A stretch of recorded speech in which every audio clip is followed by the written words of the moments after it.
One guy that they've brought in to help improve the offense, receiver Malachi Corley, Western Kentucky third-round pick. Rodgers said last week that Corley was his favorite receiver in the 2024 draft. Now, who knows whether or not that's really the case or whether he's just trying to get the right relationship with the guy. I do know this, though.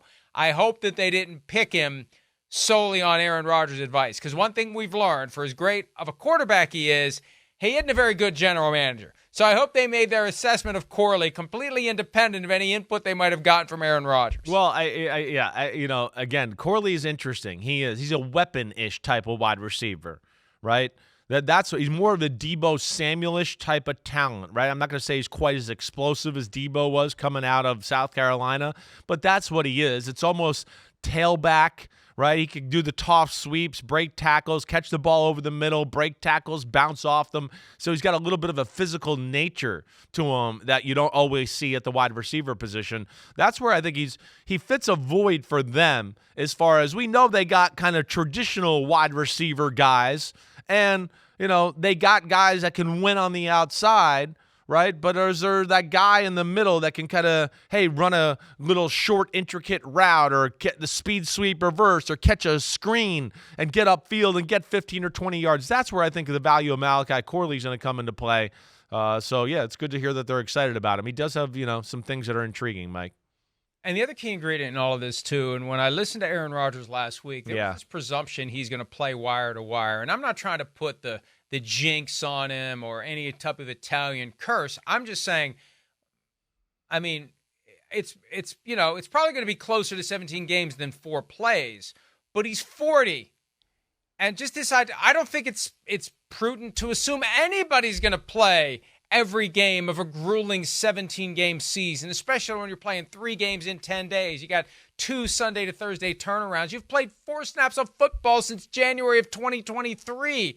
This is a huge undertaking to expect Aaron Rodgers to be able to play every game, start every game in the 2024 season. That's the other wild card in this. We don't know whether or not he or other key players are going to stay healthy. That's the thing about, we talk about for months how the season's going to go. And the one thing we don't know is who's going to have injury issues and who isn't. It's impossible to figure it out. But that is clearly going to change everything for multiple teams. Look how it changed the Jets last year. And once we get into the games, Monday night in San Francisco to start the season, you kind of, if you're a Jets fan, you're going to be holding your breath on every play that night to make sure Aaron Rodgers comes out of the game okay. Yeah. I mean, it's probably more delicate with them than it is most football teams because of all the things you've talked about. It's a big year for them. They're all in the hot seat. We know that, right? Rodgers, protecting him is paramount here, and what they can do and their offensive line play and how they run.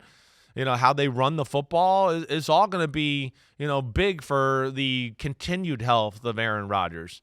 Let alone, kind of like you're talking to where, it's different than Tom Brady. Tom Brady's a bigger human than Aaron Rodgers, right? Tom Brady in the pocket in the 40s, right? He kind of knew what he was and what he is. I still feel like Rodgers is, wait, I can still make magic and hop around and break tackles and play this game that I go, dude, you were awesome at that 6 years ago and maybe the best I've ever seen. Like, I never want to doubt Aaron Rodgers, but that's one of the things I've written down in my quarterback rankings is, can Aaron Rodgers play the way Aaron Rodgers thinks he can play? That's where I don't know. And again, I don't know, like what we saw, those 4 plays last year, shotgun, let me move out of the way and do all this. Like, is that going to be like sustainable to your point, for 17 weeks, just getting the shotgun and make Aaron Rodgers magic happen? They have to have a different approach. I don't think that'll last if they do it that way. That's why I said he's got to play like he did that year he had a bad calf. Just stay in the pocket, get rid of the football. Don't try to move around too much because you're 40 now and you think you can still move yet like you did, but your calf muscles, your hamstrings, your quads, your tendons, they're going to tell you, dude, you're 40. And we're not cooperating the way that you assume we were going to cooperate. Hi, it's Mike Florio. Thanks for watching PFT on YouTube. Hit subscribe for the latest news and analysis from Pro Football Talk.